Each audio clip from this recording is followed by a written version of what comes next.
Pura Vida desde Costa Rica. Mi nombre es Laura Aguilar y hoy estoy aquí para compartirte un poquito acerca de mi mejor decisión. Siempre me hace pensar en una serie que vi hace un tiempo atrás. Creo que se llamaba ¿Qué pasaría si? Y había ciertos superhéroes y sus historias que ya conocemos. Pero en esa serie ¿Qué pasaría si? Se abría un abanico de posibilidades, de cosas que sucedían en sus vidas por decisiones diferentes a las que nosotros ya conocíamos. Y es que la vida es así. Tomamos una decisión y eso cambia radicalmente el rumbo de nuestra vida. Vos y yo estamos aquí por las decisiones que tomamos en nuestro pasado. Y entonces, ¿qué significa la mejor decisión? Hay tantas decisiones en la vida, ¿cómo puede haber una que sea la más importante? Bueno, de eso es lo que quiero hablar con vos hoy, muy rápido y muy conciso. Cuando tenía alrededor de 7 o 8 años, mis papás me llevaban siempre los domingos a la iglesia y siempre escuchaba las historias acerca de el amor de Dios, porque de tal manera amó Dios al mundo que envió a su Hijo unigénito para que todo aquel que en él cree no se pierda, mas tenga vida eterna. Hablaba acerca de cómo Dios había amado tanto al mundo que había buscado una forma de acercarlo a él después de que el mundo lo había rechazado y se había alejado de él. Y también compartían otras partes de la Biblia que decían por cuanto todos pecaron, todo ese mundo había pecado y estaba destituido, lejos de Dios. Entonces todas esas cosas siempre daban vuelta en mi mente. También, por supuesto, se hablaba de Cristo y de cómo Cristo en la cruz había no solamente muerto por todo el mundo y por el pecado de todo el mundo, sino que también había resucitado y había conquistado y ganado la muerte. Y entonces en ese momento el mundo tenía la decisión de poder acercarse a Dios, a ese Dios que ya se había acercado hasta acá y estaba esperando que nosotros o el mundo se acercara hasta aquí y poder tener esa conexión de vuelta que habían tenido antes.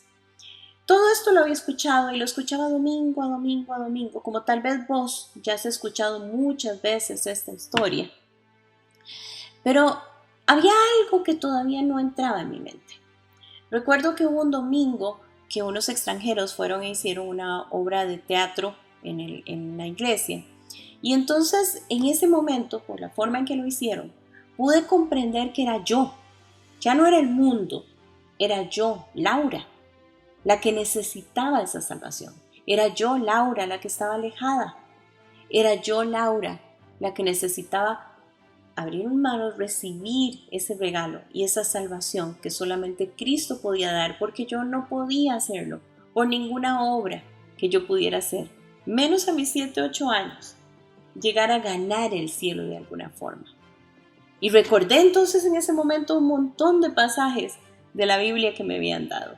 Uno de ellos hablaba acerca de que no podíamos ser salvos por obras, porque entonces nos gloriaríamos y diríamos, yo me gané el cielo, sino que tenía que ver más que todo por un regalo que yo debía recibir. Y ese día, ese domingo en la mañana, recibí ese regalo. Todas las piezas de todas las partes de la Biblia y todas las historias que había escuchado por años, todas se armaron y entendí al fin que yo era amada por Dios, que yo era la que estaba perdida y que yo era la que necesitaba recibir ese regalo de salvación, que Cristo había venido a morir por mí en esa cruz. Y uno de los versículos que me encanta y quiero compartir con vos, dice así: anulando el acta de los decretos que había contra nosotros, que nos era contraria, quitándola de en medio y clavándola en la cruz. Las cosas, los pecados, las cosas y malas decisiones de mi vida habían estado clavadas en la cruz y quedaron anuladas por el amor que Dios me tenía. Y lo único que yo tenía que hacer era recibir ese regalo. Ese día cambió mi vida. Esa fue mi mejor decisión. Quisiera entonces preguntarte, tal vez te ha pasado lo mismo. Has escuchado muchas historias y has oído mucho de la Biblia, pero tal vez no ha llegado el momento de hacer ese clic.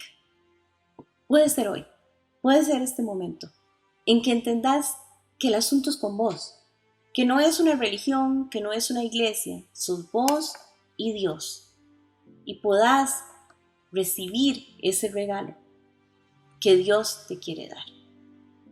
Espero que puedas tomar un tiempo para hablar con Dios de forma personal y poder entender que puedes recibir a Cristo en este mismo momento para que sea tu Salvador, para que perdone tus pecados y tome esa acta y la clave en la cruz y la anule y pueda ser la mejor decisión de tu vida.